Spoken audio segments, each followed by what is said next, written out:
Today we're going to show you how to create adorable marzipan pumpkins to add a touch of autumn to your desserts. Let's get started. First, divide the marzipan dough into 4 bits.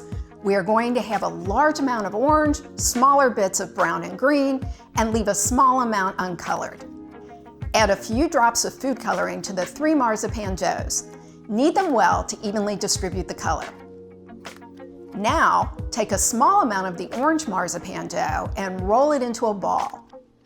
To give our marzipan pumpkins some texture, gently press the toothpick vertically into the dough, creating ridges that mimic pumpkin grooves. Take your time and be careful not to press too hard. Roll a small amount of the brown marzipan into a stem shape. Shape the green marzipan into a leaf like this. Finally, wrap a piece of marzipan around a toothpick to make a little curlicue. Now assemble all the pieces together. And there you have it, your very own marzipan pumpkin. These delightful treats are perfect for all of your fall-themed desserts. Enjoy!